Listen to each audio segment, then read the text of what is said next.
So this entire time, Donald Trump and all of MAGA, all their news outlets like Fox News and Newsmax, they were all braced and ready to face Joe Biden. And that was easy for them because they could pick on Joe Biden over his age. They could pick on him over his stutter. They had been repeating these same lines for the last 4 years about how Joe Biden is old, Joe Biden's confused, Joe Biden stutters, Joe Biden falls down, he don't know where he is. And that's been their shtick this entire time. Well, then they got thrown a curveball, completely thrown off their game, and now they had to figure out a way to combat Kamala Harris. And what did they do? They started attacking her over a race, which doesn't surprise me at all. But then she picked Minnesota Governor Tim Walz as her running mate.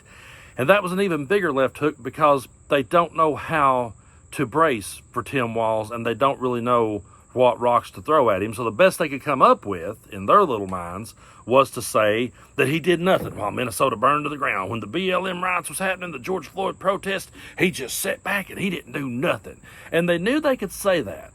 And they knew that their followers would just latch onto it and preach it like it was gospel, even though there's no truth to it. And what's even funnier is there's a new audio leaked of Donald Trump talking to Tim Walz back in 2020 and telling him what a great job he's doing handling the protest. Here it is, MAGA. Governor Walz is on the phone, and we spoke, and I fully agreed with the way he handled it the last couple of days. I asked him to do that, and the whole world was laughing. 3 days later, I spoke to the governor. The governor's, I think, on the call, and he's an excellent guy. You've got a big National Guard out there that's ready to come in and fight like hell. I tell you, what they did in Minneapolis was incredible. They went in and dominated. And it happened immediately. Tim is on the phone now, Tim Walz. Again, I was very happy with the last couple of days, Tim. You called up big numbers, and the big numbers knocked them out so fast it was like bowling pins. Our city is grieving and in pain. And I would just say, as far as the potential, the peaceful protesters who are expressing an outrage that is real. They witnessed 8 minutes of a man dying in front of them. Well, at that point in time, I did something unprecedented. I mobilized the entire Minnesota National Guard, and that's what the president was alluding to with the size of the force was capable. But I think, again, Mr. President, you asked on explaining this, I would just say, it's going to be very difficult. There are bad actors in this, but there is such a legitimate anger. Our real dilemma here is the transition back is to the catalyst that sparked this across the country, and that was what happened with the Minneapolis Police Department. So what we did is a lot of this, what you saw yesterday, was engaging civic leaders and the peaceful protests. And I would just close with, I think the guidance is that you got to get a handle on it with that force. That is absolutely correct. And then the transition in the next phase is trying to get those spaces for the peaceful protest. And I'm happy to do things that we have to look at of how do we get reforms. But, Tim, it showed the incredible difference between your great state yesterday and the day before compared to the first few days, which was just absolutely. Never seen absolutely. A police force and take it over. And I don't blame you. I blame. You know, I got to admit, I love my job. It is so fun just watching them have a nervous breakdown over something and watching them throw out something ridiculous, because when they do, I always know that I have a receipt I can just reach and get and go, there you go. Now what have you got? Now what do you want to talk about? There is your own guy telling Governor Walz that he was doing a great job. There's your own guy saying to him, telling him how good of a job he was doing.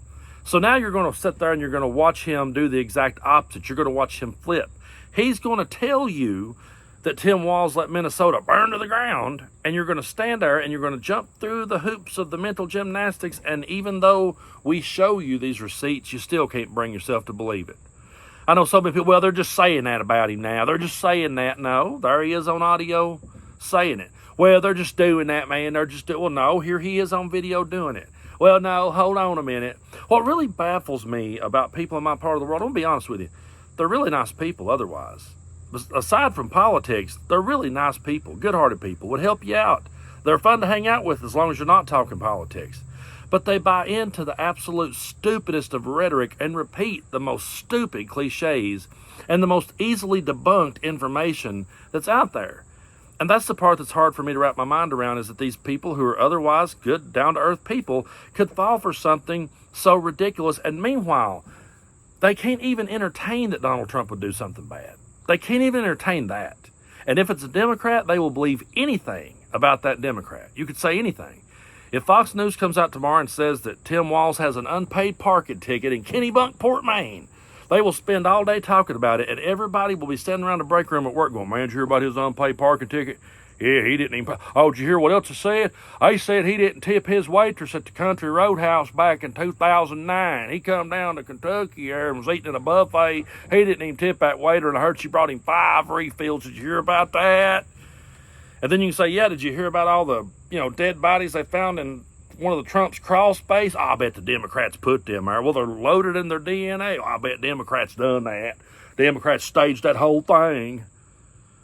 I'll never understand how ridiculous they are. But for the ones who are still saying, but he didn't do nothing, he never said nothing, he never called it out. Here's him calling it out. Here's your receipt.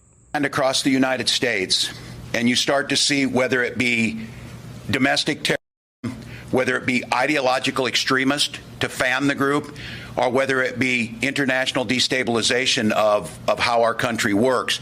Those elements are present in all of this. I spoke early this morning with the Secretary of Defense, Esper, and with the Chairman of the Joint Chiefs of Staff, Milley, extensively to update on the situation, receive their situation report as they're seeing it across the country, and to suggest courses of action of going forward. In consultation with the mayors and the resources they have, and just to be very clear as you witness this, whether it be New York or Denver or Louisville or Las Vegas, there is no mayor in America that has the resources to push back on an organized attempt to destabilize civil society with no regard for life or property.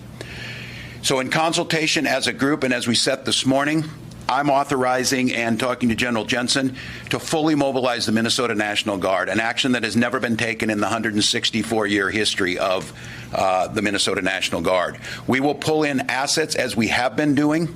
And for those Minnesotans who are wondering, where are the fire trucks? Where are the police that are out there? The situation was so broad and the tactics were so bent on causing destruction that every single person we had mobilized, again, the largest in state history last evening, was engaged in that. By this afternoon, our hope is to exponentially have that force out there, to use all other resources in the state and our partnerships of sister cities across there and counties to help us. And I have made initial calls and will be speaking with the governors of adjacent states who will be providing significant support through their National Guards. So to everyone who says he didn't say or do anything about it, there he is saying and doing something about it. So there's the other receipt. What have you got next? It's so funny watching MAGA try to figure out how to combat Tim Walz. And what's even funnier is hearing them call him a radical liberal, saying that she picked the most radical leftist out there. No, folks, she didn't. Any reasonable person outside MAGA land knows better than that. Any reasonable person knows what a reasonable, moderate dude that Tim Walz is, and they realize that he's going to help her win over middle America. Look what Trump did. He went out there and doubled down on the extremism and truly picked an extremist. Now, at first, I was thinking he might pick someone like a Doug Burgum. I thought to myself, he'll just pick another boring white dude like Pence that won't upstage him. But then he goes out and picks somebody as extreme as Vance. And I'll be honest with you, had he picked a more moderate Republican, had he picked someone more in the middle that could have appealed to women and to moderates and to swing states, I would have been like, uh-oh, wait a minute, we better really think before we make our next move, because that was a really good move on his part. But he didn't.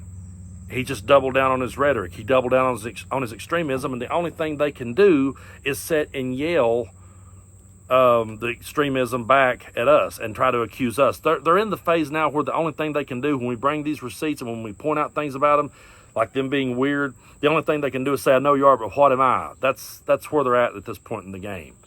But on their side of the aisle, they got people that are angry and pissed off for all the wrong reasons and fired up taking part in this Jerry Springer style rhetoric. Meanwhile, on our side of the fence, we got angry and we got pissed off over the rights that we saw stripped away from women. We got angry and pissed off over a guy saying he wanted to be a dictator on day one and terminate the Constitution. We got angry and pissed off when they tried to take our voices away from us and take our votes and throw them in the garbage.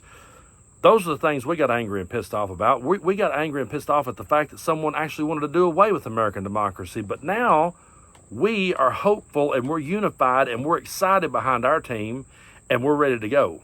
And that absolutely terrifies MAGA.